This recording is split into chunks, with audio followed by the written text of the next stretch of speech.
Good morning. Welcome to Community Voice. Let me start the program off with this.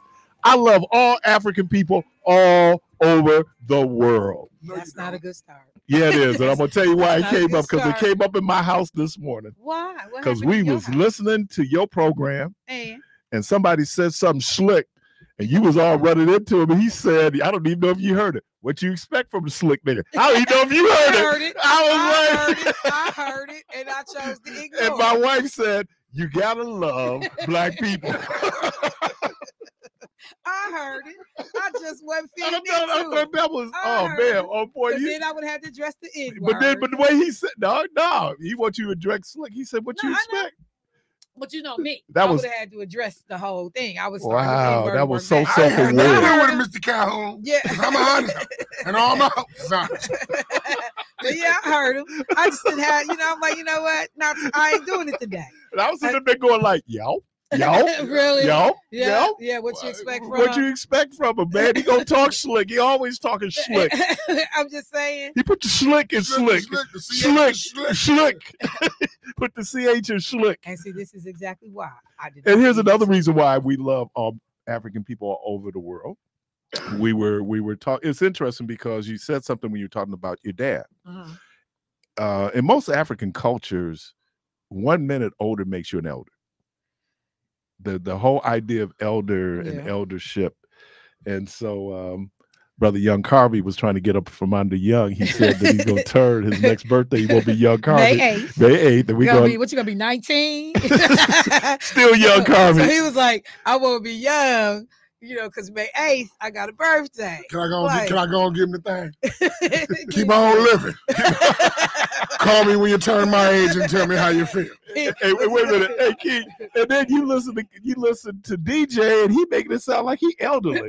Yeah, I got old. DJ got Dude, you 30, 31. No. But DJ is around kids and babies, or they let him know. Right. He, Mr. Sir. Oh yeah. Oh man. But it's funny though, because like even Lakeisha, she talk about now, like it's words she don't know, and Keisha's like, I'm young, and But she's under 40, right? But she just hit 40. Okay. Or she hitting 40. Her birthday. Keisha mad because she's not 72.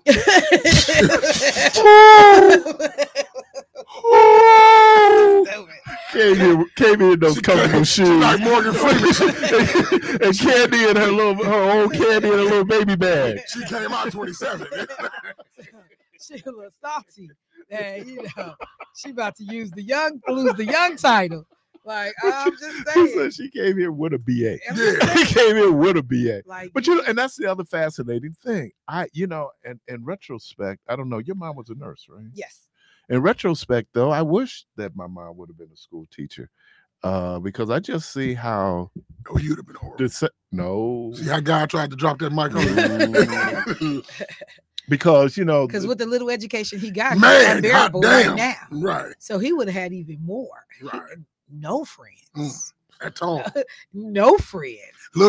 What's young Sheldon? Yeah.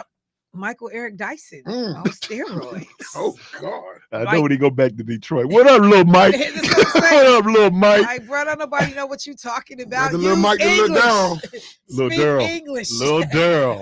That's what people be telling Michael Eric Dyson. Speaking English, bro. And they don't have to say to him, "Use your words." You don't have to say, "Use your words." You be going like, "We know." Wow. Let me get the call, and then I have a word today. That I've heard the word, but I don't know if folks are aware. Reverend Jesse Jackson has stepped down as the chief executive officer and president of Rainbow Push. Dr. Frederick Haynes III, pastor of Friendship down for West. some restitutivity. Yes. Oh man, he can roll too. Yeah. Friendship West Baptist Church there in Dallas, Texas, has taken over the helm, and so he did his inaugural address on Friday night. I'm thinking Friday night they did it where they were doing the transfer, and so I want to use a word that he used, and I think it'll be great. I also want to do this too. I think this word will tie into then the next step I want to do. So let me get the caller. Caller, welcome to the program. Oh wow, yes. Good morning, you beautiful souls. Good morning. Ugly souls, too. I don't want nobody being left out. because one day you can be beautiful. Just take it all in. Hey, I heard you dribbling on the court and you threw up that little funky jump shot, so I'm here to block it. No, that is not the truth that you are elder at 1 minute old. A true elder is double your age. That's not That true is in what we Africa, bro. call. That's That not is true. true. Not Because I know I'm you just look telling and you. throwing up that false stuff. Dino, here Dino, slapping Dino, back. Dino, hold on once. In Africa, they use reigns and not years. What is No. I'm 7 reigns. I saw it. No. This is My fault, So Dino. now This is what why I you was gotta love saying, all my man African can't people tell all me over I'm the world. wrong if he thinks that he's right. You got to look it up, bro. I know what I was told by my elders that Who they lived in told Africa? me that Where they your elders told live? me that they told me that an elder is double your age. No. I ain't got to argue with you. Okay, Those you're right. who Point hear me made. know. Got your Those point. that hear me know. Now, here go the other thing that I No, want to say. you for made your Black point. We History gotta move Month. on. No, go on, man. Go, He man. was the black man. Nobody came in with the answer. I'm still waiting. What answer? What? What was the question? I got a question. Okay. Lakeisha Myers, what you say about my mama, man? She so said, yo mama. You know, when you got elected officials who use phrases like yo mama, Right. those are people who, I don't know. That's why you gotta love African people. It's just like, I had a girlfriend back in the day, and Did Really? whenever somebody dated you? How much? whenever I would be winning the argument, What she look like? she would How go, long? you know, How much did you? That's what I'm saying. How much? Actually, she's a PhD. Yeah, I've been a PhD before too, for quite a long while. How long? But anyway, we would have arguments, and I'd be winning the argument on logic, and then she would go something like "Yo, mama." Right. So I'd have got all off my square over there defending my mama's honor, right? And she didn't miss the rightness of what I was saying. I agree with you. I get them all the time, and they be like, "Slow down! You see, you didn't win everywhere." I'll be like, "No, you just sent me somewhere." And But Caught up that came reminds around. me of Rep Myers. She was teaching. That just started teaching. And you know, she all short and little. So a lot of the kids in her classroom taller than she is. So they was testing her, you know, first couple of days at school. They Not the didn't short know. ones, not the little ones. And so she got in a chair, went to the blackboard, stood up in the chair, and it chalk. Because they ribbon, they coming for her. She just wrote in big letters on the board, yo mama. Right. little cotton pickers.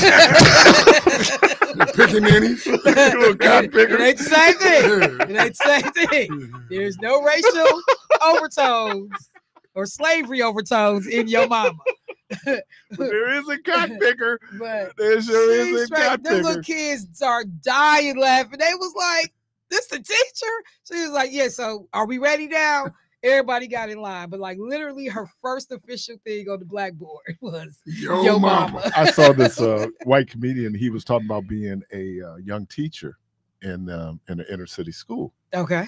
and he said his last name was so hard to pronounce, and so the kids was giving him a hard time about his last name, and then he came up with one of those African American names, you know, Jakavarian.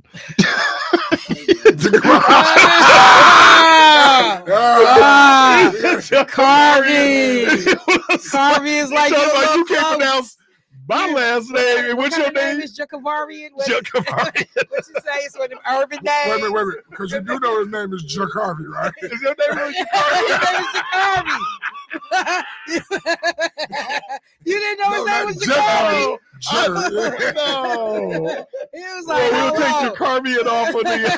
And I'm like, it was. No, Who else no. would say that? I didn't How know. did you No, bro. I create didn't that? know. That wasn't the shot. I I've did never not even know. heard his name before. I had never heard it before either. So you like literally just made that I up. just made that name Look, up. look, he saw, what do you want to call him? We need to be waiting for him when he get off work today.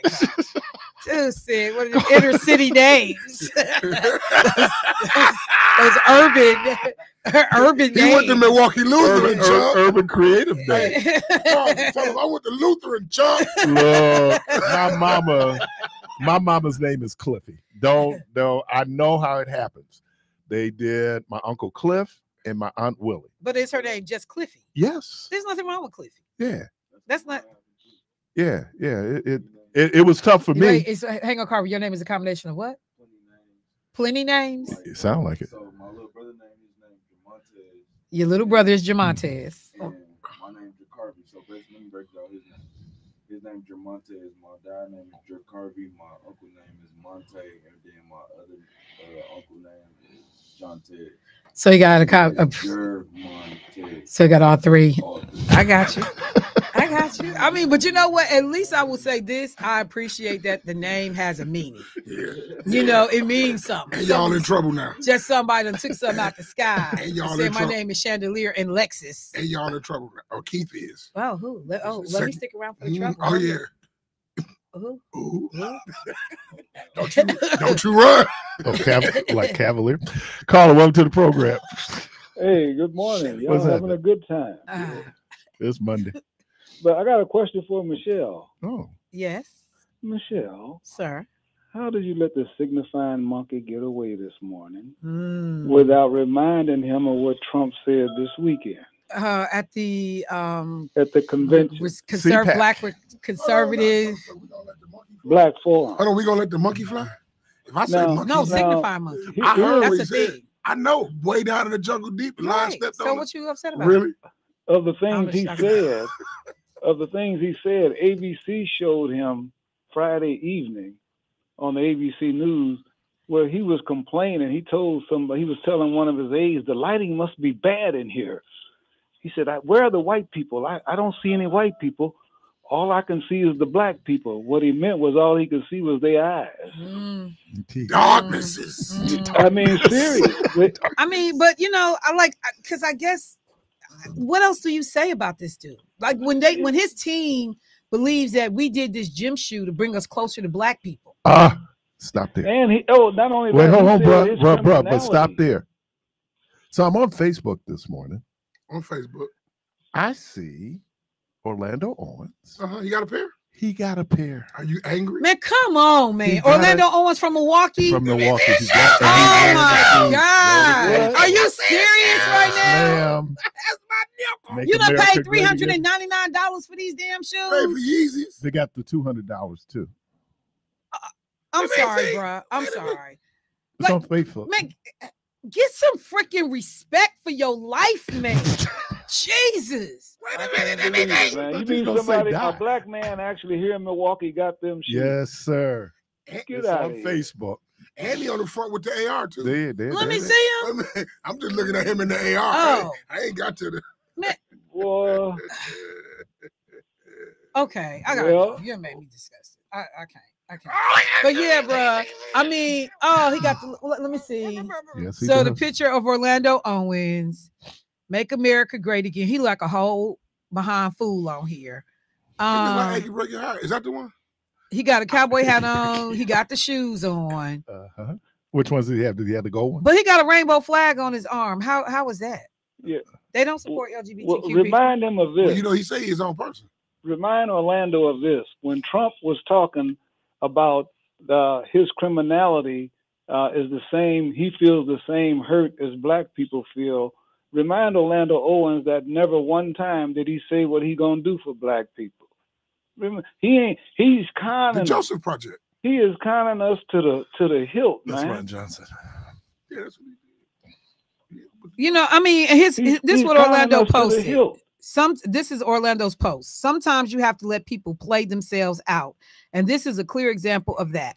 I stand for freedom and always will. I stand with the people and always will. Proud to be American. Attacks like this only shows you that you are really on the correct path, even if they call you far right for loving God, family, country, and guns.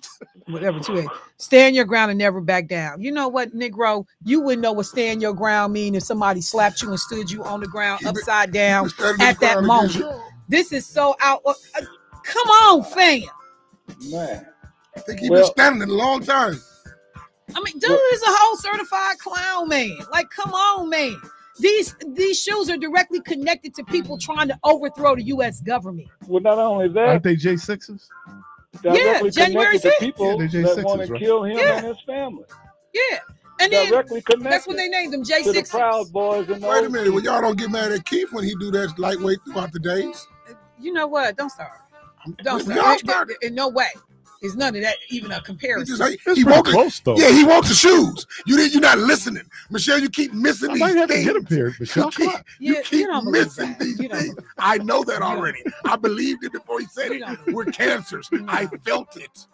You know what James Ross Be an said? empath. You know I felt Be an it. empath on another day. No. You just You missed listen it. He told you I have something. to go. You I'm listen so to community disgusted. voice. Michelle, thank you, dear. Dude, what is wrong with these black people? Bruhs, what's Let- wrong with bruhs? Lead poisoning? What it was. There's some Republican sisters in the back rooms. Diamond and Lace just with some food. I ain't talking about them. There's a whole bunch of others. Or whatever I ain't their telling names you. are. What you say, Keith? Those who know. Candace Owens said, Candace Owens ain't know. Keith, what else you say? Those that know. don't talk. know Those that talk, don't know. That ain't really true. That's like saying when somebody tell you I'm gonna whoop your behind, and they like, and people like, oh, they ain't gonna do nothing. They just talking. It's folks that when they tell you they gonna whoop No, their we're behind. talking about secrets. No, I mean Yeah. that too. We talking about I the mean ones that too, didn't because tell it's people that know and will tell. We talking about the I've black. seen them in We Memphis. talking about the black Republicans we don't talk about that we work for us and hang out with and drink with that got businesses and they just don't talk about it. I mean, I ain't mad at you for being a Republican, They're with it too. but at least be a Republican of some Silently. substance. Did you read the book? Yeah. I started. See, I started. that'll answer a lot of questions. I, As a you matter know, of fact, talking about Clay Kane's book. I'm going to buy Rhonda a copy. Really? Yeah, because I'm not going to see mine again. No. You're listening to Community Voice. Take a break. We'll be right back. Oh my.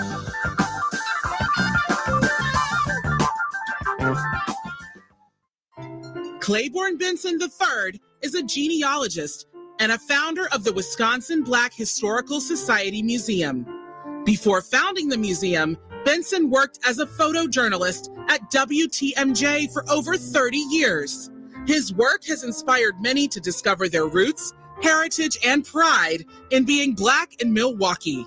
Claiborne is also a long-standing annual host of the Kwanzaa celebration in Milwaukee, where Black families in Milwaukee celebrate unity, self-determination, collective responsibility, cooperative economics, purpose, creativity, and faith. Claiborne Benson III is a community history legend. This is our history, Milwaukee. Happy Black History Month. This moment in Black history was brought to you by Wisconsin Black Chamber of Commerce. It's Black History Month, a time to recognize and celebrate the achievements and progress of Black people. We honor and acknowledge where we came from, we celebrate and appreciate where we are now, and we commit to continue to make history as we move forward. Here at the Wisconsin Black Chamber of Commerce, we want to make history by making Black people the largest employer of Black people. Let's make history together. Congratulations on a history full of determination, motivation, and accomplishment. This is not just a month of recognition, but a time to plan to continue to create legacy and make change in our Black communities. Imagine, if you will, a wonderland of vehicles. An entire convention center filled with the things you love to drive. It's the Milwaukee Auto Show at the Baird Center downtown, February 24th through March 3rd. Immerse yourself in the latest new cars, new trucks, SUVs, luxury vehicles, classics, and this year, we even have an indoor electric vehicle ride course. It's a wonderland of vehicles. Everything all in one place, all in a non-selling environment. It's a great place to comparison shop. The Milwaukee Auto Show. Save big on tickets. Go to autoshowmilwaukee.com. Finding a loving, safe, and fun-like childcare center to place your children in can be quite daunting. At Casey's Funline Childcare, 7101 West Capitol Drive, you'll find competent, patient, and caring teachers in charge of your child. Casey's Funland Childcare offers one-on-one appropriate growth in early childhood development to facilitate nurturing children to their full potential. From 6 weeks to 12 years of age, small classes, field trips, transportation, tutoring, potty training, free diapers, wipes, and pull-ups. First and second shift jobs are available for you right now. For teachers on the registry, call for top-notch pay. That's Mrs. Henderson at 414-434-9594. 414-434-9594. Guess who's back? It's your man, Kevin Buchanan, inviting you to join me each and every Friday night for the Friday Night Jukebox Party from 9 p.m. till midnight. I'll hit you with a little bit of this, a little bit of this, and of course, some of this. Each and every Friday night, it's the Friday Night Jukebox Party. From 9 p.m. to midnight, join yours truly, Kevin Buchanan, exclusively right here on 860 AM and 106.5 FM. WNOV, The Voice. You're listening to WNOV 860 and W293CX 106.5 Milwaukee.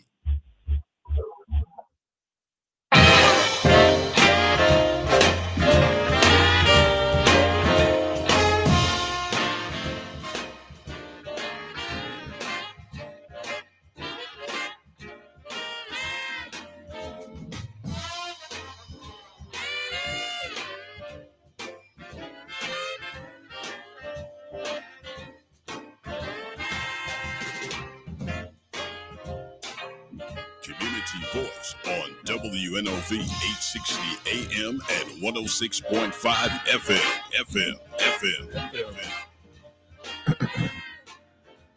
All right, welcome back to Community Voice. I'm your host, Keith Parris, and again, we love all African people all over the world. So caller, before I get you, because I'll forget to do it, I'm going to do it and then I'll get you.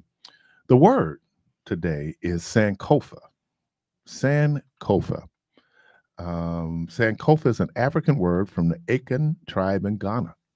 The literal translation of the word and the symbol is, it is not taboo to fetch what is at risk of being left behind. The word is derived from the word san, return, ko, go, fa, look, seek, and take. The Sankofa symbolizes the Akan people's quest for knowledge among the Akan, with the implication that the quest is based on critical examination, intelligent and patient investigation. The symbol, which is shown here in the picture that I have, is based on the mythical bird with his feet firmly planted forward with his head turned backwards. Thus, the Akan believe the past serves as a guide for planning the future. To the Akan, it is this wisdom and learning from the past which ensures a strong future. The Akans believe that there must be a movement and new learning as time passes. As this forward march proceeds, the knowledge of the past must never be forgotten. So today's word is Sankofa. God bless you. I thought about this one. God bless you. When I was thinking about Reverend Dr. Freddie Haynes and him taking on the leadership of Rainbow Push. As you know, the Reverend Jesse Jackson has been dealing with Parkinson's and also age. And so he turns it over to Dr. Fred Haynes, who is, again, pastor of Friendship West Baptist Church there in Dallas, Texas. So Sankofa, we should know our history. This is Black History Month, and I think it's just a time. I know this month, and I think like every year for me, which I think for me is a great thing, that every year it gets, I just do more. Not to say that I'm not somewhat aware of the history of African people, not just here, but on the motherland.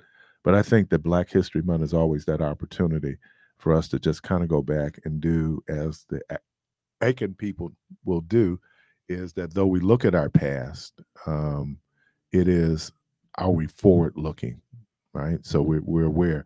I think I've heard, and I'm going to probably paraphrase this, that the past is prologue. So those things that we see or we want to forget in our past, you even hear it. I know we were talking about the Holocaust, but this is why every Sabbath day when the young people were in Sabbath school at Jewish synagogues and temples, never again, right? What does that mean? They're looking back and saying that the atrocities that has visited their people in the past will never happen again. When we began to look at, and it kind of goes back to something a guy said to me. I was up in Madison. I think that would have been 2014 back when they were, no, before that, the Act 10, could have been 2014, 2015. And we're doing these protests. I mean, Madison saw its biggest protests since the Vietnam War. More than 150,000 people showed up in Madison to protest the passage of Act 10. And I was talking to a guy as the event was, breaking down. And he said something. He said, we got to fight now. He said, because, they want to put you all back in slavery. Obviously, there was a white dude. I looked at him like, no, man, come on, man. That ain't going to never happen again. Well, a lot of stuff I've seen happen since I had that conversation with him. Wow. I kind of got a sense of what he was talking about, because there are people who want to take us back to an even darker period when people did not have rights, when women did not have rights when it came to their bodies, when indigenous people's rights are not being respected, when descendants of enslaved Africans who have been here more than since the beginning of the country, other than probably the English and the Spanish, but certainly the indigenous people, descendants of Africans, have been here longer than anyone else. And so when I heard Meech say, and he made up a good point, we do have an enormous amount of sweat and equity in this country. America would not be America had it not been for the cheap, almost free labor that was visited upon African bodies to support this capitalistic country. I see now that there was a school, I got to pull up the school where they benefited. A lot of schools back in the day benefited from enslavement. I even discovered, and we had heard the rumor when I was at the Mount St. Mary's that they had a slave, or they had slaves, and they actually did. Someone had gifted them a slave back in the early 1800s. And so Sankofa means that we have to clearly understand our past in order to move positively into our future. Caller, welcome to the program. Good morning. Caller, welcome to the program.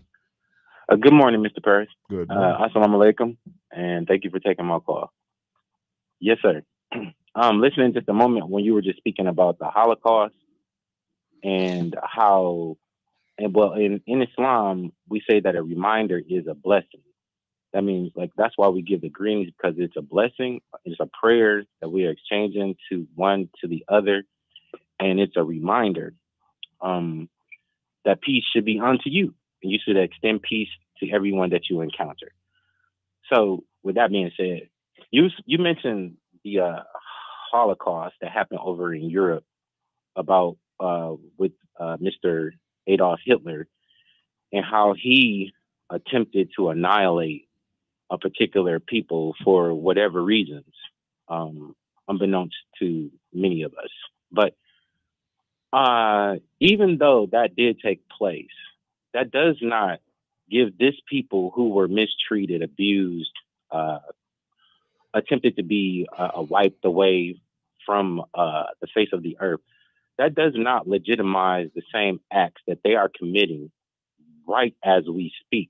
Their prime minister giving the executive authority to move a particular group of people who they have utter hatred for, and dropping bombs on them, children, babies, old people, and all of this, and to equate one Palestinian life to the equivalent of a fingernail of a Jew, I think that is demonic to even to suppose such a thing.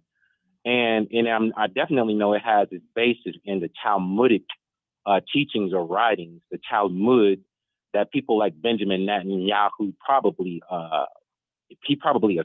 follows that writing, the rabbinical writings, which are altered scriptures that apply to those people who call themselves Jews, which are really the synagogue of Satan. So all in all, my point is this: because you were dogged out and mistreated, it does not justify your attempt to annihilate, exterminate, and absolutely remove a people from their homeland that was given to you unjustly by England, and I believe it was a group of Arabs. You have no right to do what you're doing.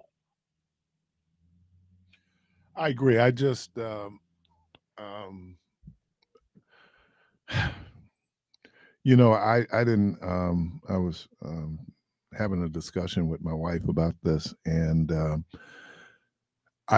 I had a sense of my conversation last week with Congresswoman Gwen Moore, and how troubled she was in terms of the protest at her home by folks who are in support of the Palestinian folks there in Israel or Palestine. It's tough because I thought about this as I was driving in, and I was listening to Michelle, and she was talking about the whole thing about Holocaust education. And always in the back of elected officials' minds is the money that could be raised to challenge your position, whether in Congress or in the legislature. It really is about reelection, right? I mean, that people get in it, it is about reelection, and what does it take? I always differentiate, and I want to be clear. There's a difference between the nation state of Israel and Jews. And there are Jews, many Jews, who are in Israel, and I'll call it Palestine because that was the name. But there's politics. And, you know, I think Christopher brought up a great point in terms of being able to, how can you justify the carnage that was unleashed? Right now, there is a 25-to-1 ratio in terms of people dying. October the 7th, I think it was 1,500 people who died to date, and people are still dying. And we're not even talking about the slow death that people are experiencing because of the destruction of the infrastructure. 25,000 plus Palestinians, 1,500 Israelis, 25,000, I'm sorry, Palestinians. That is disproportionate. There is no justification for it. And again, I'm not an elected official. That's not my concern whether or not people are going to support my campaign or give money to my campaign, because I don't have one for you to give to. But I think we have to show support for oppressed people. That there is all over the world. There, and I don't understand it. You know, someone talked about how the Scott Irish were so abused when they were in Europe and came here and became abusers. I don't understand that. How people go from being abused, and maybe that's it. Maybe abuse then creates abuse, but it's tragic. And then I have to watch the news coverage, and so we don't get any in-depth appreciation of what the folks in Gaza are experiencing until late in the news broadcast. They don't start it off talking about the suffering of Palestinian people there in Gaza, right? It turns into everything else. So, you know, America's political interest in the region. I saw a fascinating, I caught most of it yesterday, Parris, CNN, I can never pronounce this dude's name. But he did a documentary entitled, "Why Does Iran Hate America So Much?" And he goes back to the history, or back through the history. Remember Sankofa, go back through the history to find out that it came down to a popular elected president of Iran because he was more progressive. Then the American government was part of the coup to eliminate him and to install the Shah of Iran, the man who became the Shah of Iran, and the abuse that he put on his people. There is the Secret Service there in Iran is called Savak. Savak, their techniques were trained through the CIA. And so when people then began to look at why Iran takes its position that it does, specifically against America, it is America's interference in the internal affairs of Iran and the abuse done by the Shah of the Shah. Now, not to say that when the Ayatollah was put into office, that he also did purging. It happened, but not to the point where you had Savak. Now they are dealing with, well, let me take that back. They are dealing with issues like the, what do they call the morality police? These are non-sworn officers who go around and enforce the dress code, primarily of women, there in Iran. I'm not saying that Iran is the most progressive country on the planet. It is not. It subjugates its women. It's a theocracy, which I'm always concerned with in terms of any religion running a country. That's been shown, history has shown how problematic that is on a lot of different levels. And so that's why they hate. And then there was one little thing I forgot, the first Iran-Iraqi war, when Saddam Hussein used chemical weapons on the Iranian people, and America said nothing. But then at the 9/11, the justification to go into Iraq, the justification was to get rid of those weapons of mass destruction, which we found out did not exist. That stockpile had been depleted in all the wars that Iraq had been involved in. But it was an opportunity to go in and do what Donald Trump doesn't have filters, right? So Donald Trump is going to, though he is a pathological liar, even pathological liars will tell the truth sometime. And he talked about, we're going in there for the oil. It's the only reason why we went into Iraq. And then what we used to justify us going into Iraq was looking for weapons of mass destruction that did not exist. This is one of the pox marks on Colin Powell, because as people remember, Colin Powell went before the UN to justify America's invasion into Iraq, and then what it turned into. So yeah, I this is problematic, but I've had a problem with the state of Israel as long as I can remember. Certainly I wasn't around in 1948 when it was formed. But it started off in such a way where we and I know indigenous people seen this video before. You come in, you displace the indigenous population. What I mean by people who had been living there, people who had been there. We're talking hundreds, thousands of years. Those are the folks, not the people who left and who decided. And I know that there are a lot of Christians who accept that that the Jews are God's chosen people. I reject that notion. And I know that this is why you have white evangelicals who are so supportive of Israel, because they're concerned about biblical prophecy. That's why they line up. Not that they're not anti-Semitic people and they don't hate Jews. No. And so, no, I've never accepted that. I do not believe in an arbitrary and capricious God. I do not believe, this is key personally, that God has favorites. That in and of itself is just problematic. Who's to say who is God's favorite? Usually it's us. Caller, welcome to the program. Hey, Keith, how you doing, man? Good, man. What's happening? I'm good. You know, it's interesting. I hear you speaking, and I don't want to, kind of keep my thing is interjection. But the reality of it is that I would say this: the confusing part about the Israeli situation and the Palestinians, one, Israel by far is incorrect and they're wrong, and they're purposely, they're doing this on purpose.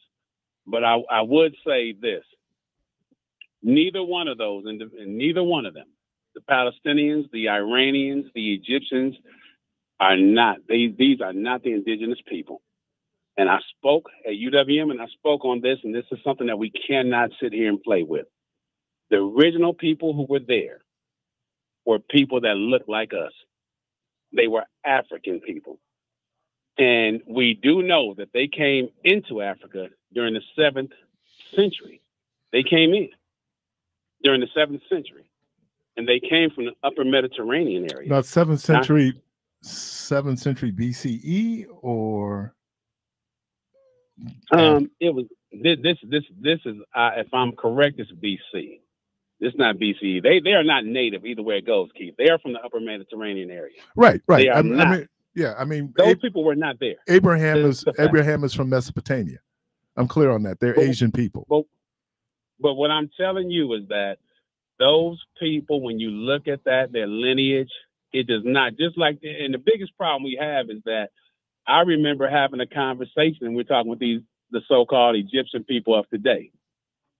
It took hell to move them, to get them to understand that that was invaded land. They came in, and this is a fact. This is historical. Keith, you can look this up right now. Who's the they? When you say they, who's they? Just so we be more particular. When we say Arabs moving into that area, Arabs coming into the area, when we talk about though, even the people that are currently in Egypt and looking at their lineage and history, even though they're made up of different, they'll tell you they're different ethnicities and things of that nature. The reality of it is that when you look at it, like for instance, there's no such thing as the Middle East. The only thing that separates the Middle East from the rest of Africa is a man-made ditch called the Suez Canal. That is something that they created. And then you have to look at, even when they talk about, it's funny to me because I've made this reference. Who can sit here today and really logically look at themselves and think that people can say, okay, we had a horrific event happen to us. Now we have solidified ourselves as the actual Jew. We are the Jews that they're talking about. And I remember when the former prime minister of Egypt said something. It was funny to me. I forgot his name. It might have been Bacon. But I think that what he said was that the original Jew left as an African and came back as a white person. And he made that reference, and it blew me away because it was interesting. Because in essence, Ethiopians, you know what I mean? What they call Philistines are actually, those are Jews. Well, Ethiopian. I think, and they're rooted there. Right. I think that I am not. I don't subscribe to this, so you're gonna get a little pushback from me. That's cool. Go ahead. I just really believe that part of expansion was trade, right? Trade and then military expansion, right? And so when I look at those folks who were living in what we call Africa, the people in the East, because of that land bridge, Sinai going into Egypt, it was a trade route, right? You have the Nile River. So you had this trade route. It's always about trade. That's why I'm going to use Middle East. Palestine was so important because Palestine was, you go through Palestine to get to Asia, basically, right? Absolutely. And so it's always the trade routes. I haven't done enough. And so let me back up. I haven't done enough research. I just believe that you can have, like, for example, in the Bible, they talk about the great flood. Well, okay, you had a flood. They didn't have a flood in Africa. They didn't have a flood in Asia. They didn't really have a flood in Europe. That was your particular history. And then we use that to say, well, this is how the world was created. Well, we know now science tells us not how the world is created. I do agree that the people who are currently there are not the original people who call themselves Jews. And I think only because of them leaving, and this is not the first time they left that area, right? The first time I ever heard the word diaspora, it wasn't applied to African people. It was applied to Jewish people. That's the first time I ever heard diaspora, right? Okay, and that's the first time you heard it. I heard it. No, I'm just saying. Go so ahead. what I'm saying is in world history, we know that there was a group of people who had settled that land. Now, we have to even go back to even before that, when they left. Those are not the people, though, Keith. I know they're not. But what I'm saying is, when you look at the history, because those folks ended up, for whatever reasons, leaving. But Keith, you're making. Let me just say this, Keith, and I get it. But you're making an assertion without foundation. You're saying that those people left. Are you talking about the people who were ran out of that area? Because the thing about the people who ran out the area, they didn't look like them. Those are Ashkenazi Jews. They have their roots in Germany. They have their roots in Europe. Right, but there are Jews. But let's go back even before they even did that diaspora and then left that area. And all I'm saying is that, one, I'm uncomfortable, and I'll be very honest. I'm uncomfortable with the narrative that I read in the Old Testament, right? Because when you really read the narrative in the Old Testament and take it away from our religious, God said this should happen, what we find is that there's a group of people who left. I'm saying came through, because they actually didn't leave. They came through, end up in Egypt, get forced out of Egypt primarily, right? Find themselves in Sinai. In Sinai for 40 years. They're able to militarily then overtake the people, what is now Palestine, right? They were able to overtake those people, and then they took the land. They didn't militarily overtake anything as far as the. Oh yeah, they did. If you go and you read, they were militarily superior. I'm telling you that I know they went in. Here's the thing about it, though. America helped secure that land. They actually picked different places. The thing about when that thing happened, when it happened with Hitler, they picked. It was a matter. They had a conference and they sat down and really, that area wasn't the first choice. I think they picked Angola. They talked about settling in a place. They were trying to find a place. But here's the problem that you're going to run into. There are Orthodox Jews today who are standing up saying that the scriptures were not fulfilled to establish establish Israel. That's correct. It was not, and it's a fact. We did this. We did the documentation. But this is the problem when we use scripture. When we're talking about geopolitics, this ain't got nothing to do with anything but land, resources, and politics. We spiritualize it in such a way, because I know I had to deprogram how I learned about especially the Old Testament and what was going on in the Old Testament, especially when we look at books like Genesis and what's happening there and what was described. For a lot of people, that is real history.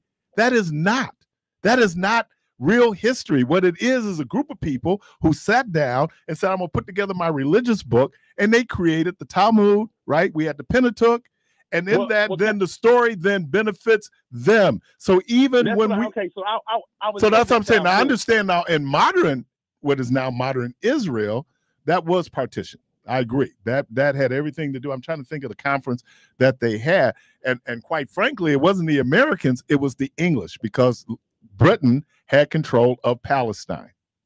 Right? But can I say this though too? Can I say this, Keith, when you speak in that, like even the Talmud, if people understood the wicked things that are in the Talmud, there's no way. See, people don't know what's in the Talmud.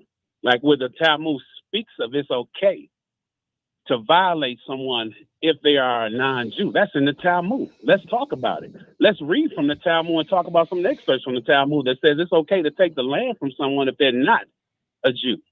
Let's talk about where did the curse, the curse of Ham come from?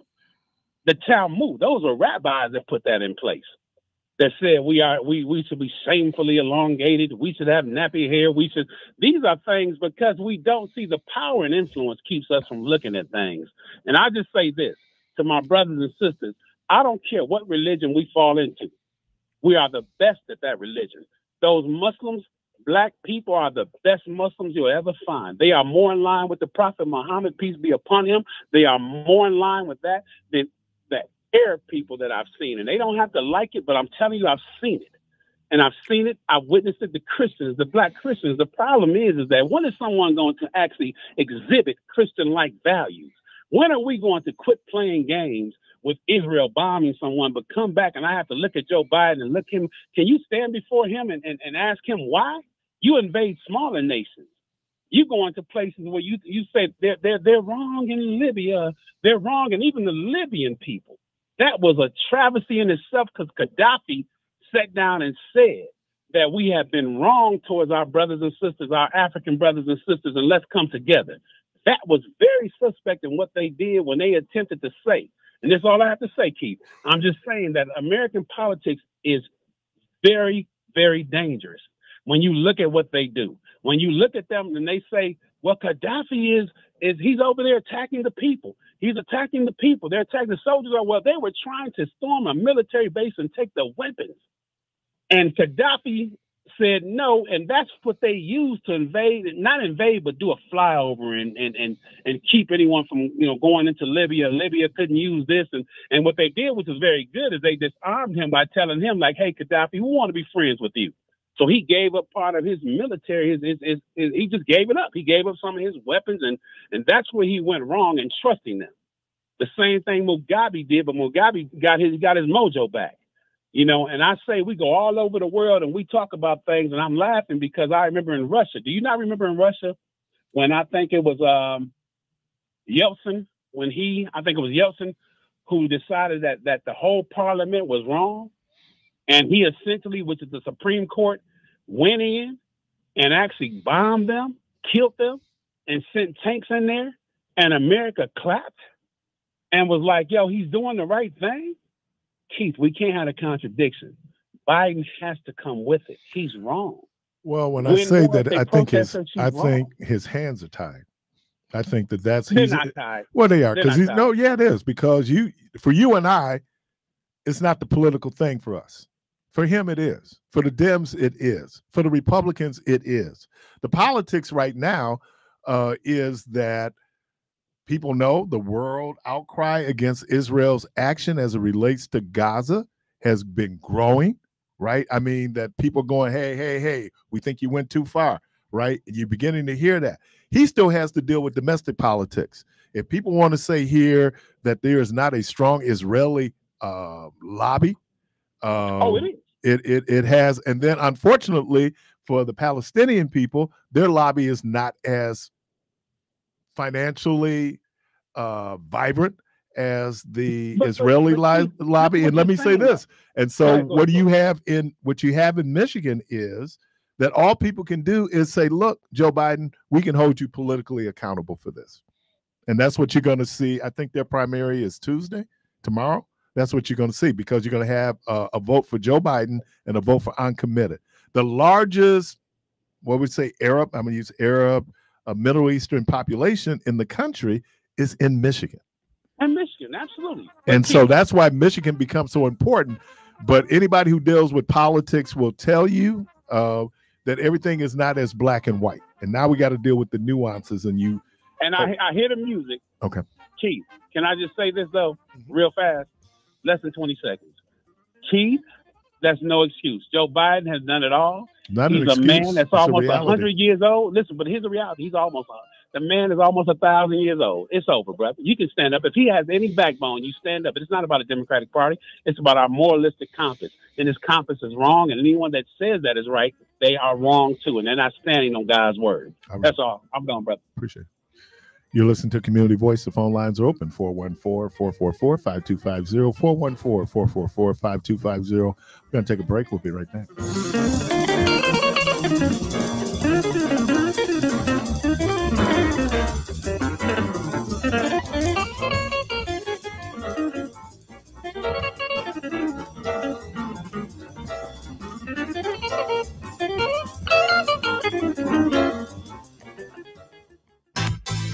Don't settle for bumps, ingrowns, and itch due to dry skin. Try Venus for pubic hair and skin, the razor and regimen specifically designed for your pubic area. Featuring a razor with patent irritation defense bar and skin care regimen that is dermatologist and gynecologist tested. Venus helps protect your pubic skin from shave irritation. Discover the full regimen of products at GilletteVenus.com.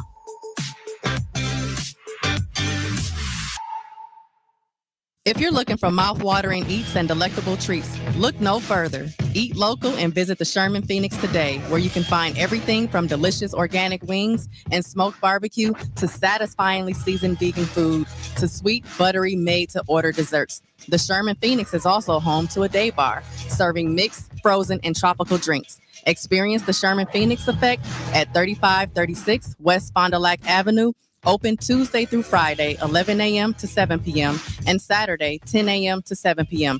Visit theshermanphoenix.com to learn more. Do you love winning?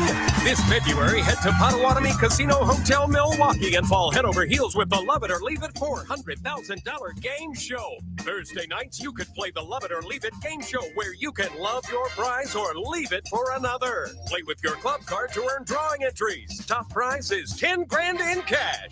It's time for Love It or Leave It. Only at Potawatomi.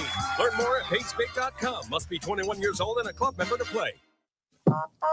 Hi, my name is Tamika Vukovic, co-executive director of Wisconsin Voices. Please join Wisconsin Voices every Monday, Tuesday, and Friday. We will be focusing on community partnerships, voter education, and long-term collective impact for all Wisconsinites. WNOV 860 and W293CX 106.5 Milwaukee.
WNOV 860 and W293CX 106.5 Milwaukee.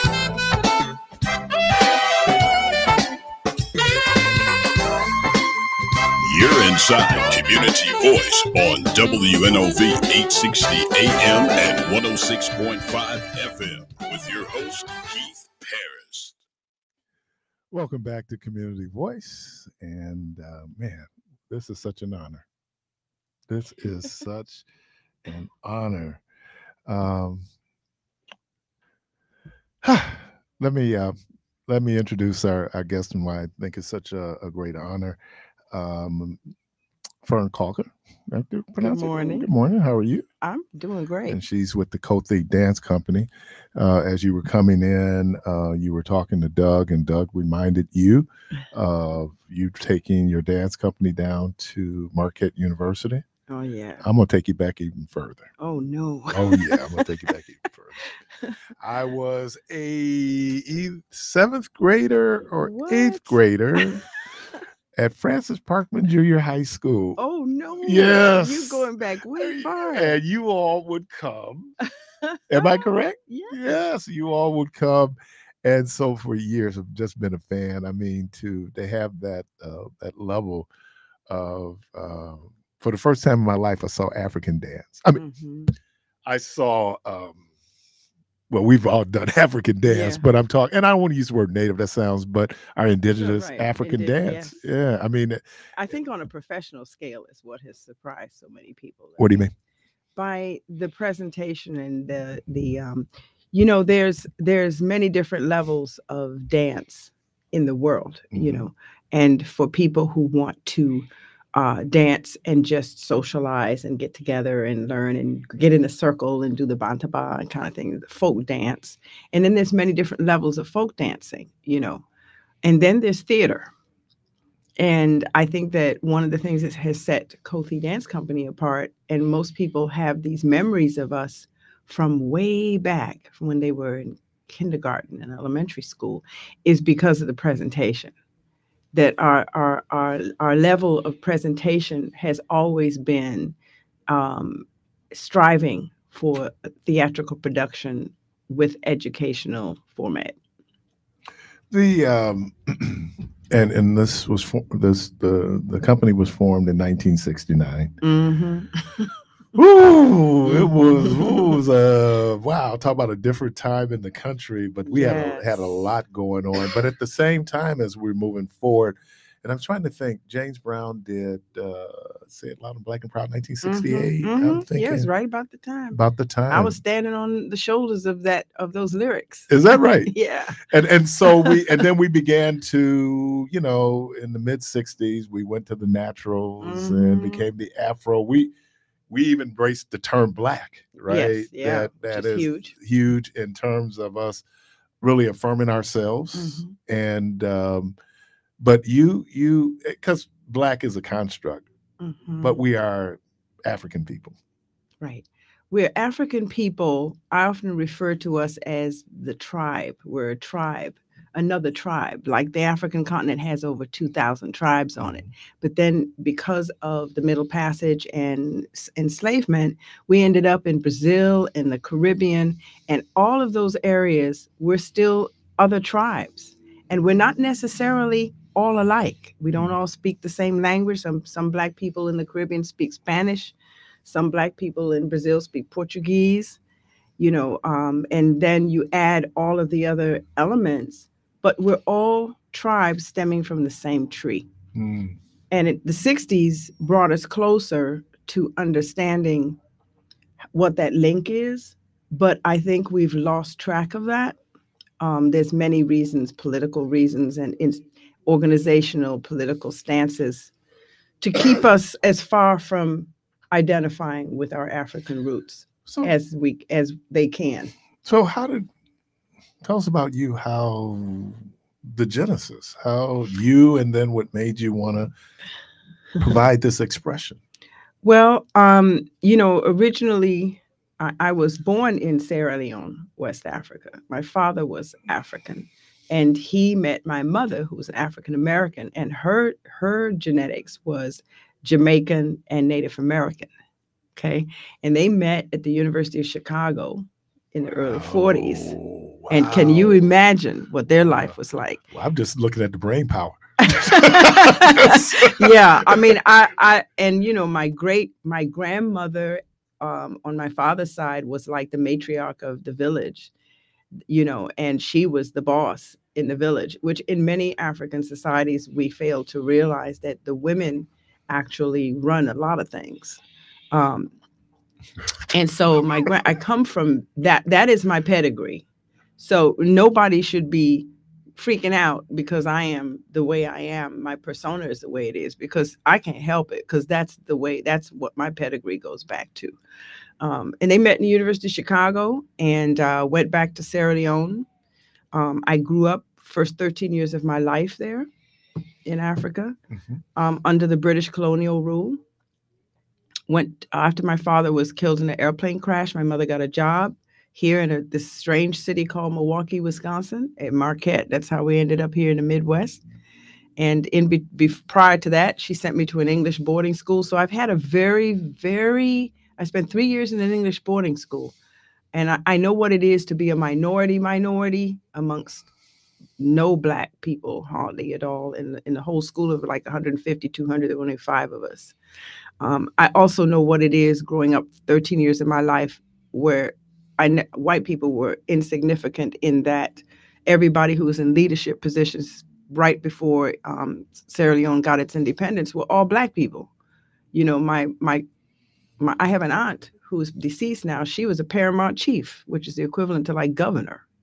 Right. So in my family line and pedigree, women have always been in leadership roles. And it was kind of like not just kind of expected. And that what was also expected was that you would build a toolbox. And inside of that toolbox would be all the things that you'd learned. And you would strive to become a permanent, forever living student. And I was raised that way.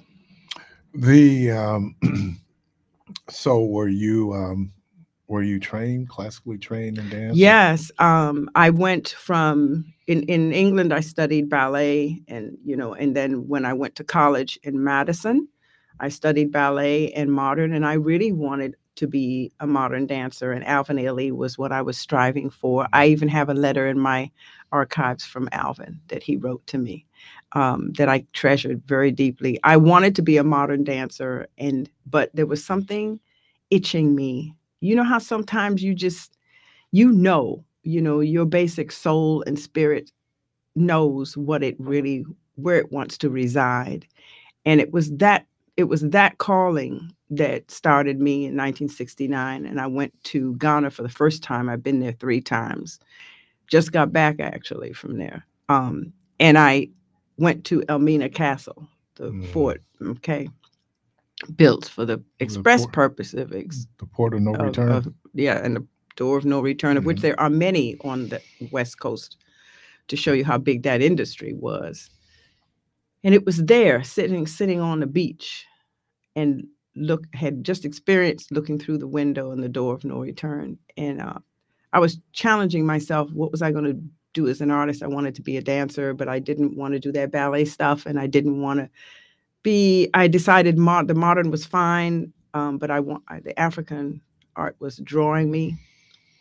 And that's when I decided, coming back from that trip in '69, that I would start this company to kind of bridge the gap between African culture and African American culture. And so how we differentiate between what Alvin Ailey did, Dance Theater of Harlem, and then Kothi. Those 2 troupes that I mentioned, they would do all types of dance, right? Modern dance. They might do African dance. Very rarely. Right. That was not that Alvin Ailey was not an African dancer, and neither was they didn't do traditional African dance, and neither did Dance Theater Harlem. Okay. Mitchell was a trained ballet dancer, and he was broke the ceiling, in the white ballet companies. And his mission in Dance Theater Harlem was to prove that Black kids could do ballet. Okay. So that was his actual mission. So everything they did was ballet, tutus, point, etc.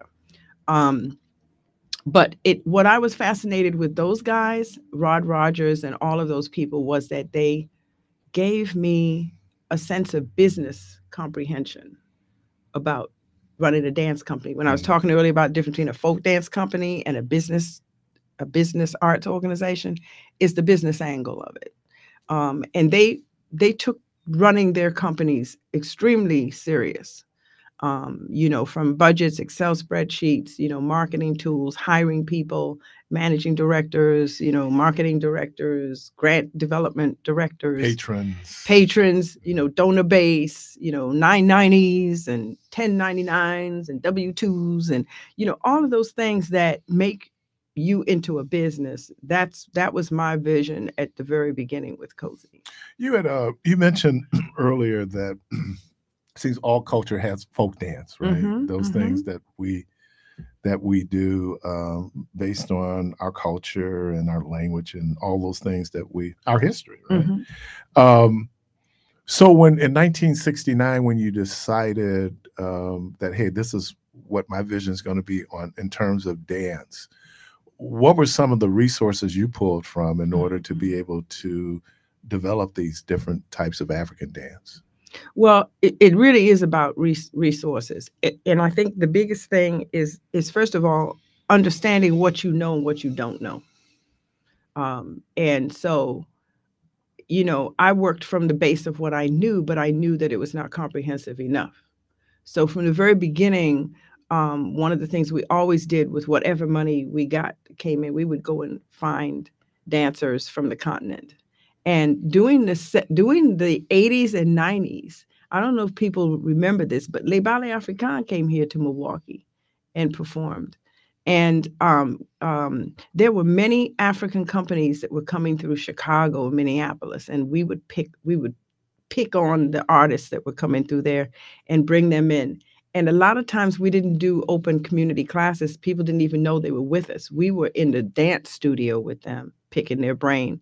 And whenever I had whatever money, even if it came out of my pocket, was to pay them to put pieces on the company and big chunks of material that we could then, eat off of and expand and invent with. So Kothi's repertoire is actually a result of a lot of that impulse. We were constantly bringing people, and we're still doing it today. Again, like I said, to be a 13-year-old exposed to African dance in a way that it wasn't in a Tarzan movie. Or Wakanda, when I have to explain to young people, that's actually a cartoon strip. It's a comic book strip. It's not a real African thing. I'm with you. I had a lot of pain behind watching kids get all bent out of shape about Wakanda. And I'm a Stan Lee, the fact that he even created Black Panther, ironically, the same year the Black Panther Party started in 1966. Yeah, interesting. But I agree with you. And I said, when the film came out, it was crazy. It was people were dressed in African garb. And didn't even bother to know if that was a specific tribe or what. I responded to a friend of mine, him and his family going there all in African garb. I said, well, me and my wife, we wear slave clothes. Yeah. Yeah. Don't forget, don't get misled. But I think it also said something about the importance of art is that art is aspirational. Right. It might capture that moment, but it's also, we're going to take you to either a different level of consciousness or understanding. And so I understood what was going behind Black Panther. It was aspiration. Right? And it was pretend. It's dream. And, and we can't forget that we still are inventive people. We're creative people. The set designers, the costume designers for that movie did immense amount of research. Was that Ruth Carter? I think Ruth Carter. Yeah. And to me, that is the part that was the most fascinating to me as I watched that. And I keep watching it to see the different elements of different combination of tribes and cultures that they used to come up with the designs that they did.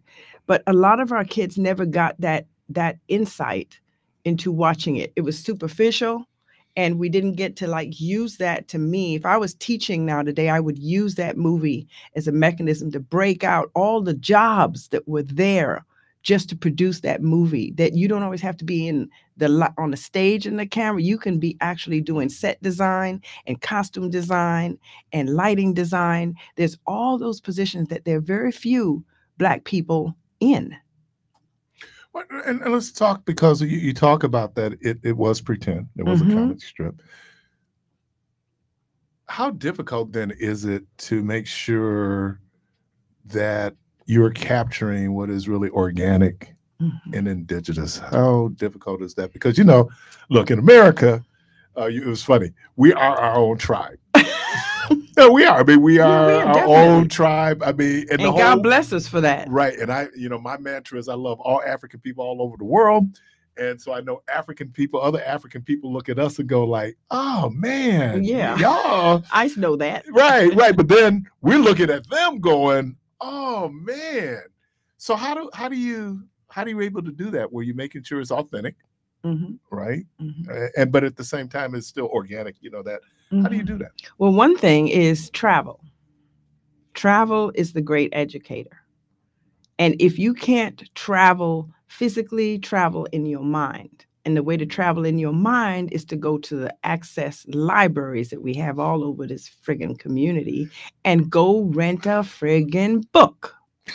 And can you say that one more time, please? And go read a friggin' book. Thank you. And read. You can travel. The people who did Black Panther read books.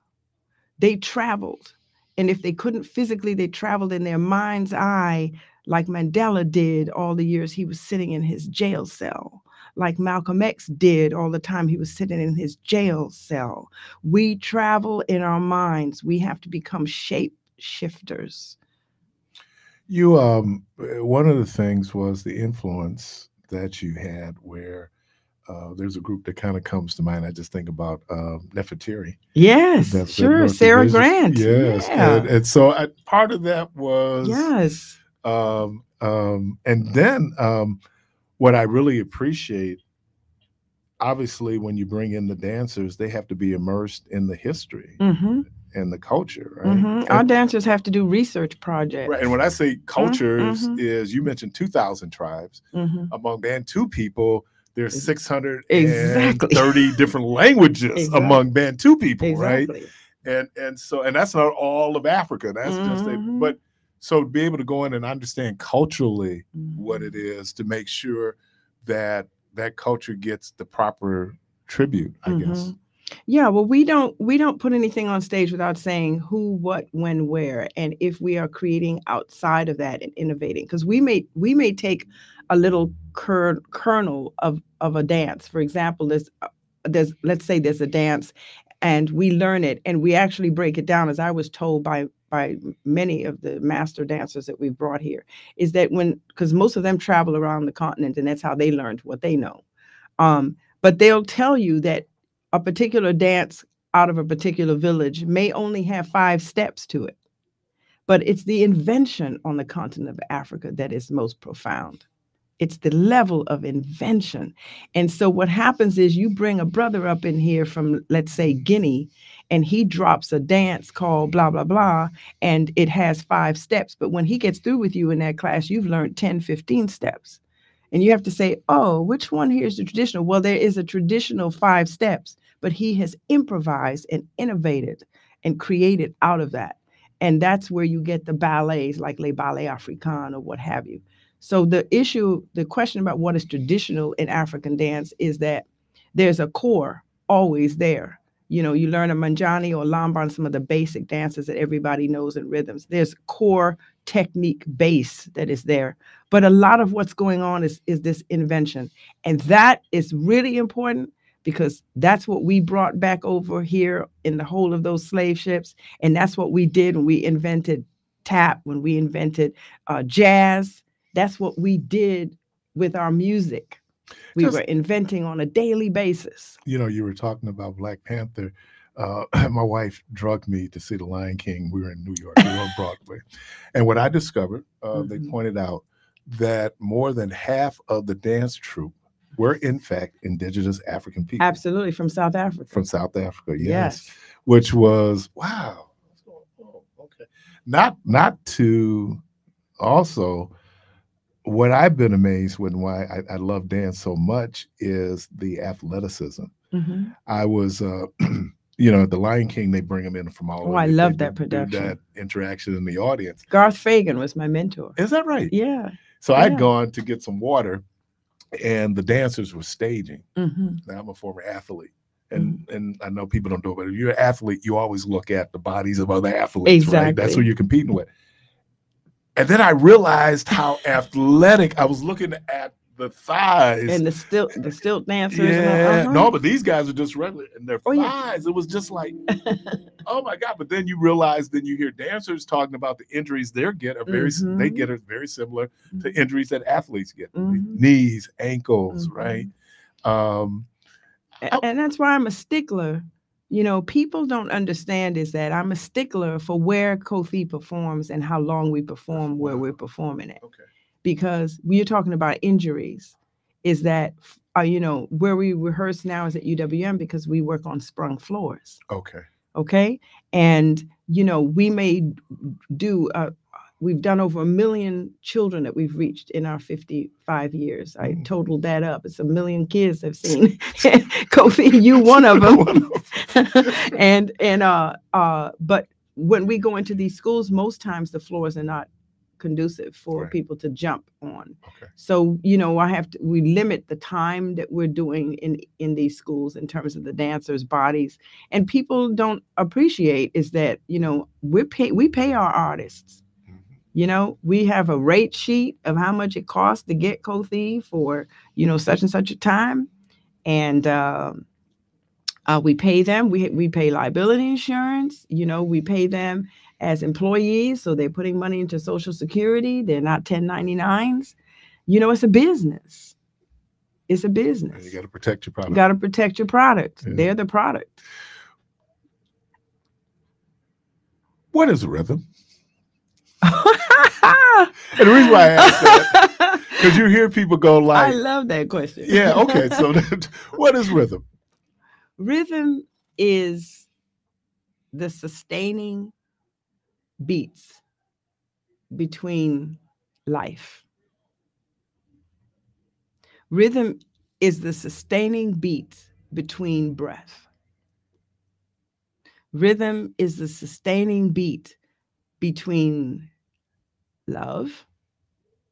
It's the sustaining beat between anger. Being in touch. You know, I listened to the music today, you know, driving down the street and I'm hearing the kid, boom, chicka, boom, you know, I'm hearing all of that. And I'm thinking, do they understand how much rhythm, how much that affects their heartbeat? And how much rhythm affects your ability to sustain breaths and peace in between the breaths? So that if all, you know, there's certain rhythms that are calming, but there are other rhythms that are deteriorating. So if all a child hears is that rhythmic sound day in and day out, then we shouldn't be surprised if they act like the rhythm is. Okay? So we need to be more careful about the rhythms that we allow ourselves to listen to day in and day out. I'm not even talking about the lyrics. I'm just talking about the rhythm. Because, see, you can get into the Kofi rehearsal in a studio and the drums, the djembes are loud and the junjuns and everything is blasting. But see, the rhythmic structure is peaceful. So even though it's loud, it's peaceful. And it works within the heart flow of the human body. And what we're doing today in our music is not doing that. It's stimulating something else. And therefore, what do we see? That's my little philosophical take on it. Yes, sir. I love your philosophical take because I have this argument all the time. So I just, since you're talking about the rhythm and what it represents and how it affects, you know, I've always been told as a musician and even in art that every sound represents a number, represents a color, represents an emotion. So could you talk about sounds then? Like I had a conversation about the colors on the logo like this and what it represents. And I think about that. I'm talking about, for those who can't see, it's a darker gold and a darker yellow and a dark color. Can you talk about that as far as what it does to our bodies? Our bodies, yeah, the sure. Sounds and the colors that we use. Well, sound to me is vibration. Yes. Okay. It's vibration. And so you can, there are many different sounds and articulation of sounds that go from one spectrum to the other. the very positive. And, you know, like when you hear a church bell, it also is a mnemonic device, is that brings an image to you. Oh yeah, that's a church bell. So that means people are praying. You know, you get a set context for that. Like higher color, right? Higher tone, right? And that's why if you study religions from all over the world, you start to see that, you know, Buddhists use bells, and in Islam there's traditional religions. The prophet didn't like the bells. That's why they have the callers. Oh, the callers, which Right. basically It's is the the bell, same thing. same It's a thing, right. vibration, Yeah, right? he didn't like the bells. And so when you hear, when you listen to different people in different religions and how they use music to calm the soul, and therapists now are using music. They're using it in senior citizen homes, right? Alzheimer's. Right, Alzheimer's. We know now that there's a link between music, rhythm, vibrations, sound, and what happens with the mind. So if we would just take the time to slow down a little bit, is that, you know, I think that sound is like when you go home, your bedroom, the place where you sleep, needs to be like a cocoon. So you can get away from that out there and go into your cocoon. And your cocoon has no sound to limited sound, vibration sounds that are cooling, that slow the heart down, that slow your brain waves down. We would be healthier and we'd live longer. I don't know if that helps you. Oh, yeah. I wanted somebody else to say it other than I. You're not alone in thinking that. The problem is that there are those of us out here who think that way, and we have been bullied into not speaking it, because every time we bring it up, people beat us down like we're crazy. You see what I'm saying? And like, it's time for us we need to step through that and not allow, because it's going to save us. You know, I was wondering if I could do this, but I'm going to give you this honorific Baba. Fern Calker, Kothi, and we're having a conversation with her this morning. Man, I cannot think of a more appropriate conversation to have during Black History Month. We're going to take a break. We'll be right back.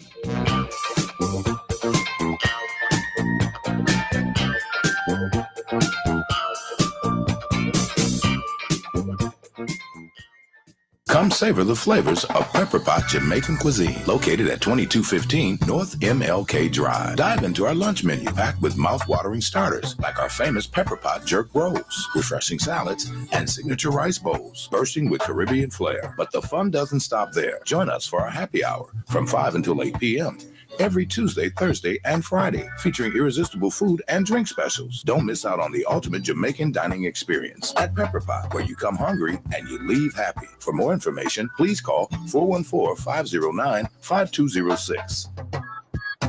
2024 Soul Stirring Gospel Easter Band, March 31st, sponsored by the New Pitts Mortuary, located at 2031 West on Capitol Drive. Pick your tickets up 45 in advance, 50 at the door. On my way home, the Canton Spiritual. Oh, the gospel for he's blessing me. I feel it in my feet right now. Baby, you better meet me there. Brunch at 1. The show begins at 4 p.m. The fabulous Lucky Brothers. My soul is a witness. I feel it down on the inside. Be right there at Abundant Faith, located at 7830 West Good Hope Road. Oh, Willie Rogers. We're going to a meeting on that day. I see them marching down the street. Come on in from everywhere, northwest, south. Oh, it's going down. There's a leak in this old building, Bishop Neil Robertson, and my soul has got to move. Don't you miss it. Call the New Pitts Mortuary 414-447-6000. It's going down at the Soul Stirring Gospel Easter Bash. Oh, I gotta stop right there, Brian. Back in top. My feet got light. I feel myself flying right about now. Come on now. You don't want to miss it. Be right here in the house. It's going down. Come on now, Tiffany Terry. Everybody know he's my friend. Oh, you don't want to miss it. You be right there. That Soul Stirring Gospel Easter Bash. That food is going to be yummy, yummy, yummy. I'll tell you, come on now, Reverend R.L. Bush and the Revived Sons. Put the weight on me. Oh, not that kind of weight, because that food gonna be so scrumptious. Pick your tickets up at the New Pitts Mortuary. Hi there, I'm Deslyn Smith, the Executive Director of United Garden Homes Incorporated, the proud sponsor of the Nayumbu Opendo Show, broadcasting on WNOV on Wednesdays at 11 a.m. poverty, illicit behaviors, drug abuse, and addiction have been affecting the quality of life for decades, not only in the Garden Homes neighborhood, but within disenfranchised communities throughout our country. United Garden Homes Incorporated is a neighborhood association-based nonprofit organization committed to supporting individuals and families to see beyond their current situation by way of education in mental health, substance misuse, and violence prevention, as well as with the utilization of resource advocacy to empower and promote healing in our community. For more information, contact United Garden Homes Incorporated at 414-554-5538 or via email at info@ughinc.org. For one night only, Saturday, March 9th, the Marcus Performing Arts Center presents Hubbard Street Dance Company. Over the last 46 years, Hubbard Street Dance Company has been one of the most original forces in contemporary dance, bringing top choreographers and works to Chicago and beyond. Hubbard Street's ever-evolving repertoire, created by today's leading choreographic voices, introduces audiences to original, cutting-edge, contemporary dance. Their mission is to bring artists, art, and audiences together to enrich, engage, educate, and change lives through the experience of dance. March 9th at 7:30 p.m. Tickets and information available at marcuscenter.org. The Criminal Defense Division at JB Law & Associates takes their role as counsel seriously, provide comprehensive legal and strategic support for clients, from gun homicide and drug charges to appellate cases. Many business owners also face criminal allegations or even lost their business license, whether it be fraud, waste, abuse, negligence, or embezzlement. You can rely on JB Law & Associates to challenge prosecution and fight injustice and inequality. For more business information, please call 414-763-5952 and visit jb-lawyers.com to book your free consultation. You're listening to WNOV 860 and W293CX 106.5 Milwaukee.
Community Voice on WNOV 860 AM and 106.5 FM.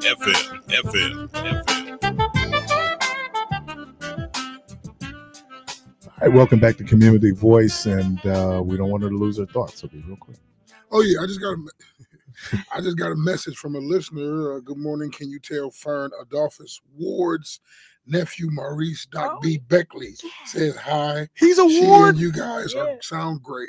He's a Ward. No, Ward's nephew. Yeah, Adolphus Ward. Yeah, but that would make Maurice a Ward. Yeah, he's an award. Adolphus, great actor, right? Yeah, he was. Oh, I've known Adolphus for years. He's a great loss that he's not here anymore. Right, and his sister Great used mind. to be our musician, Zenobia. Oh yeah. Oh, talk about somebody Oh, who my played God. the organ. Yeah, she Come was. on. Wow, I did not. That whole family. Hey, Doc V, boy, I really like you, man. Thank you.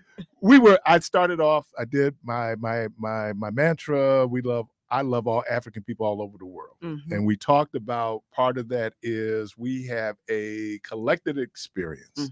Talk about colonialism. Wow, and I grew up under it.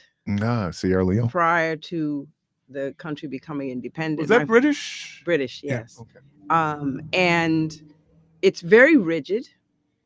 That seems familiar. Very non-negotiable. That seems familiar. Very obstructive. And very annihilative, if there's such a word, is annihilative. In other words, the whole British construct of colonialism was to insert their way, their philosophy, their religious constraints, all of those things into the African communities or Polynesian islands or wherever the hell they went. And, you know, no matter what, there was always British high tea served either by the East Indians or the Africans or whatever. The French did the same. The Portuguese did the same. The Belgians did the same wherever they went. And it was an eradication. In other words, the whole time I was a little girl in Sierra Leone, I studied British history. I did not learn about Sierra Leone history and the history of the Carter family in Sierra Leone history until I came to the United States and started digging and was curious. I did not learn it. So I, you know, equate that to what we know as racism and segregation in this country. Just recently in Ghana, I was on a trip to what is now World Heritage Center, which is the Gold Coast Slave Fort. The young man who was on the bus with us, the tour guide, was only 21 years old, and he was brilliant. He was telling all of the history, blah, blah, blah. But then the most important thing that he said to us was that he had only learned about what that fort was about until 2 weeks before we arrived. So he was giving us a narrative that he had just studied to put in his toolbox.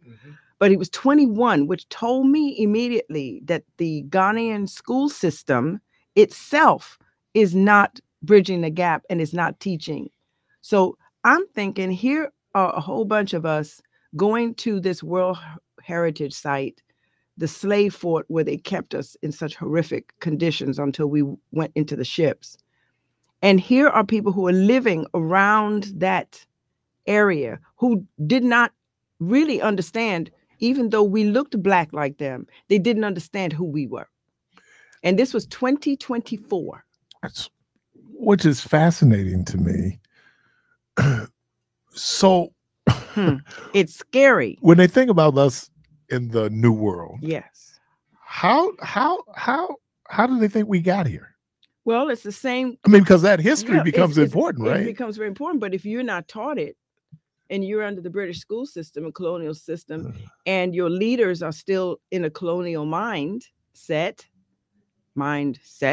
you know, then these things don't hit the curriculum. And the same movements that, I mean, to me, that was horrific that this young man at 21, now, thank God somebody was taking the time and he was meeting African Americans. And they spent hours with us, sometimes till 11, 12 o'clock at night, sitting in the lobby, trying to just grab a conversation with these African Americans because they wanted to know more.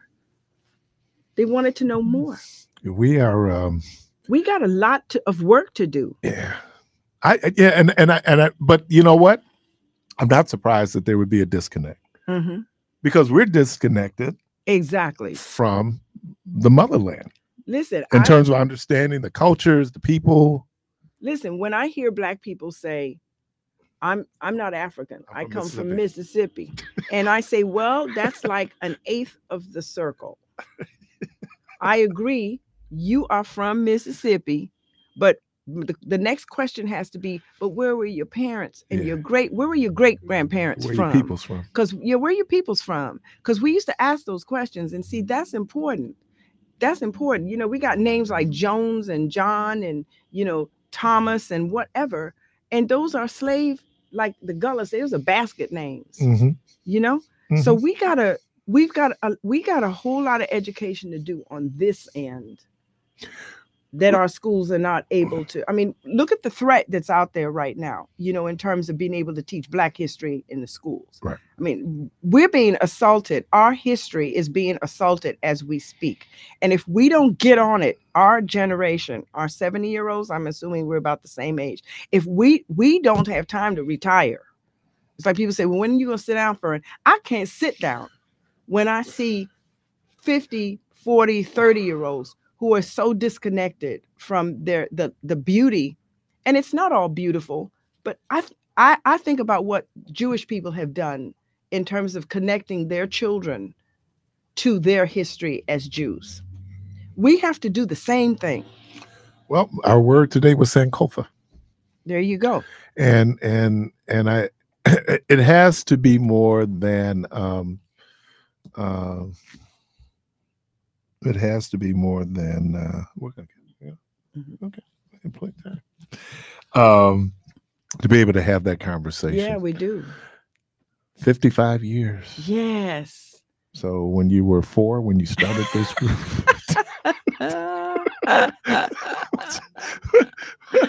I'll have a Bahama Mama on that one. There you have Bahama Mama on that. Listen. I'm proud to say that this year in August, I will be 77 years old. Bless you. I am proud to say that I am working hard on maintaining my body and trying to keep as vertical and healthy as I can, because I want to live to be over 100. But I don't want to be a burden to anybody living over 100. So I got to keep it together. I was talking to my 89-year-old mom yesterday. Mm-hmm. And, you know, she deals with now the short-term memory. Yes. But we were having a historical conversation yesterday where my mother, who just, now I love all African people all over the world from my mama, who, really interesting, because we talk about the English, you talk about the British, and what they did, and that white supremacy, Euro supremacy, where you go in, your culture is inferior, your language is inferior, and then we then enforce that. What was you hear the story in Africa, the missionaries brought us the Bible, they left with the lands, right? They left with the land and left us the Bibles, and so there's always been, I think that's what so in 50 years, 55 years, wow, that. Well, you know, the sad thing is that I wish we weren't the only Black arts and the oldest Black arts organization in the state of Wisconsin. I wish I had more company that we could be celebrating that. But it is what it is, but it also is what it ain't. Okay. And so, you know, my job is to be able to pass on what I know. And that I'm at the phase right now where I have passed on the artistic leadership to Sonia Thompson and Kumasi. I've known them 18, 20, 25 years, right? They're young, they're vibrant, they're very in tune with electronics, which I'm not. They're schooling me, but they have become stakeholders. And so part of the thing of being able to see the organization at 55 is that we actually do have a succession plan. Okay. I started the succession plan for Kothi Dance Company in 1995. Wow. And I've been in search of people to take the baton. But the thing is, holding on to this baton is more than a notion, because it means that you have to commit your life to it. And I know everybody can't do that. And so some people come in, they grab hold of the horsetail of the baton, and then they start shaking with it because it has so many different things that it pulls, and you have to learn and be a part of. And it takes a lot of your heart and your soul. It's not for everybody. So, you know, I am, as someone once said to me, I'm a self-designated whisperer. But you see, in the African context, that's what the elders are, is we are the whisperers. So that's what right now I'm the executive director till I can find somebody who can come on in here and I can hand it over to. And while I'm still alive, be there to support them in the job and help them. And I'm there to support the artistic vision of this new generation. So Kothi has made the transition. We're just looking for the money to support the positions that I need. And so with that said, there is in your 55th year anniversary. Real quickly, come home to the heart. Yes. What is that? I came up with that years and years ago, about 35, 40 years ago. And it was because I was sitting in a rehearsal watching the the little Kothi dancers rehearse. And there was this little like 5-year-old little girl. And she came up to me and she was very upset. And I said, "What's the matter, baby?" She said, she called the other little girl's name. She said, "So-and-so didn't bring her lapa today. So she's dancing without a lapa." Because we always taught them, you rap, right? And she was so upset with that. So then we had a little conversation about maybe she forgot her lapa or whatever. And I have an extra one. Why don't you take it to your friends that are being angry with her and give her this lapa, right? But there was such intention in that little 5-year-old to the tradition that we were setting and the tone that we were setting in that room. Like the boys had to take their hats off. You know what I mean? And they reinforced the rules. And she was, when the kids start reinforcing the rules, right. I said, come home to the heart. Right. Kids come are home to the heart. Very black and white. You and I will figure out, well, we can, no, what did you say the rule was? That's right. So I can't pronounce this word, so help me. Is it baobab? Baobab. Baobab. The baobab tree. That's a tree that you've seen. It has a smooth bark and the roots are at the top. It looks like an upside down tree. So you see them they're very mystical. And in many places in West Africa, the baobab tree is where it's also a space. It's a tree. It's a revered tree. In the old days, they used to bury the griots inside of the trunks of them. Okay. Very spiritual. Okay. Let's do this. We're going to come back, and then we're going to talk about the 55th year celebration of the Kothi Dance Company. Yeah. Ms. Fern Calker. We're going to be right back. Oh, I'm sorry. Can I come back? We're up on the last break of the program. All right.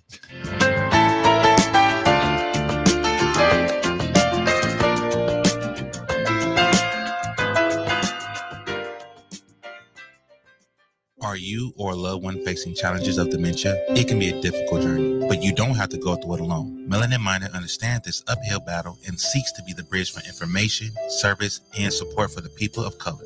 Melanin Minded offers various resources to ensure caregivers are equipped with the right tools, knowledge, and help, from youth and men's health programs to the Legacy Home Health Services. For more information, please call 972-891-9187. 972-891-9187. Lutheran Neighborhood Schools would like to invite you to an interest meeting. This will be an opportunity to learn about the school, get your questions answered, and discuss important issues regarding bringing the school to the SOS Center. Join them Thursday, February 29th at 6 p.m. at the SOS Center, 4620 West North Avenue. Can't wait to learn about the school? Call 414-292-0740 or visit mylns.org. Black history is something to appreciate, celebrate, and participate. Play Ode is a mobile app that streams America's best Black-owned radio stations and podcasts from across the country. ODE stands for Our Digital Entertainment. Play Ode features music and entertainment for us and by us. Listen to WNOV The Voice Milwaukee on the Play Ode app. Elevate your radio listening and participate in supporting Black radio. Download PLAYODE or log on to odeaudio.com for info and insight. Choose healthy meals and snacks to help prevent heart disease and its complications. Be sure to eat plenty of fresh fruits and vegetables and fewer processed foods. Limiting sugar in your diet can lower your blood sugar level to prevent or help control diabetes. Physical activity can help you maintain a healthy weight and lower your blood pressure, your blood cholesterol, and your blood sugar levels. So this February, show your heart some love. Schedule your screenings, your flu and COVID vaccinations, or learn more about healthy eating with our registered dietitian at 414-727-6320. Once again, that's 414-727-6320. This Community Heartbeat Moment is presented by Outreach Community Health Centers. Hi, my name is Tamika Vukovic, Co-Executive Director of Wisconsin Voices. Please join Wisconsin Voices every Monday, Tuesday, and Friday. We will be focusing on community partnerships, voter education, and long-term collective impact for all Wisconsinites. WNOV 860 and W293CX 106.5 Milwaukee.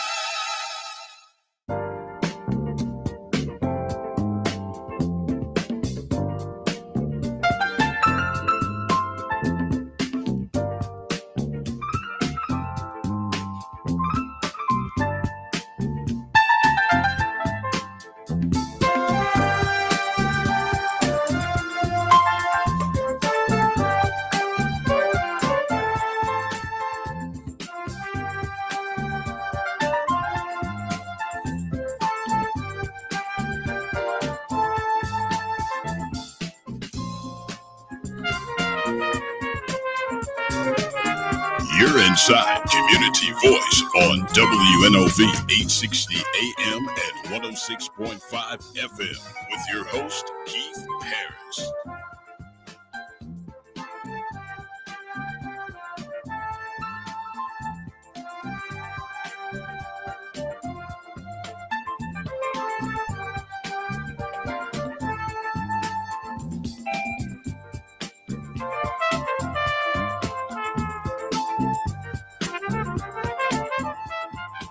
All right, welcome back. And again, we're joined in studio by Ms. Fern Calker. Tell us all the things that you have coming up to celebrate 55 years of the Cote Dance Company. Yeah, well, this is going to be a year-long celebration. We're going all the way to the end of the year. So right now, we're just focusing on the spring. Where our whole canopy thought for the 55th is under the baobab tree. Because of the mysticism of the baobab, it's very specific to Africa. It's where the elders sometimes would meet. It's where in the old days they would bury the griots and the historians. So under this baobab tree, we're going to have a concert April 6th, which is at Parris High School in Wauwatosa at 7:30.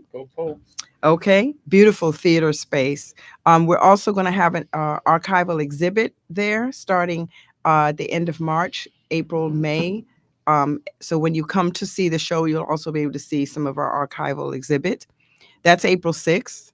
And then we have a Bantaba, which is the party celebration May 4th. By the way, ticket prices for the concert, you can go to Cothe's website to the QR code, but they're $35 general admission and $25 for seniors and children under 18. Then May 4th, we're doing a Bantaba at UWM in the Union, which is the party. And we're going to, again, show archives. It's going to be in the Union at UWM, 5:30 to 10. Dinner included. So it's $80 per person and includes parking under the Union. And then the weekend of May 4th and 5th is a big drum and dance conference at UWM in Mitchell Hall. And all of that information, you can go to the website, cothe.org, and find out more information or call 414-273-0676, and we'll get back to you and hopefully answer your question. I was speaking to Fern about the my at this point rhythm challenged. All black folks ain't got rhythm. Oh my God. Okay. But you know what I discovered? That's the truth. I'm like you. I'm a student of all different types of culture. Every culture has its own rhythm. Yes, that's true. And so when people go in and go, well, white people can't dance. That's not true. They dance into their rhythm. Right? Well, not only that, but you see, this is where the world gets funky. Right. Because if you go to South Africa, there are white kids who are second, third generation South Africans. Right. And they do the Zulu boot dance the way the Zulu people do. Is that right? Dance. Yeah. Well, so it depends where you're born and who you're born with, because they're black people who raised outside of black culture and they don't have a clue. They ain't got no rhythm. That rhythm. They don't have our rhythm. They don't have our rhythm. Right. And so it's what is culture today in 2024? It's a mix. Well, I thought about you talked about our creativity, right? And just line dancing. Yeah. So you watch us line dance. It's have you different. ever watch country western line dance? It's kind of different.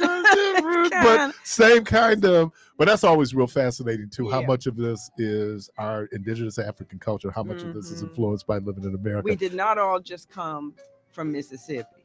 Okay. We didn't just suddenly, black people just suddenly appeared stepped into the United States from Mississippi. I mean, that's just a ridiculous statement. you know. Come on. Executive Director of the Co-TV Dance Company. Thank you for this honor. I appreciate Thank you for having me. I've enjoyed this totally. Let me thank Miss Michelle Bryant. Young Harvey, thank you, sir. Keon, thank you. Good Lord willing, Creek Don't Rise. Hope to talk to everybody tomorrow. And as always, go from this place of peace.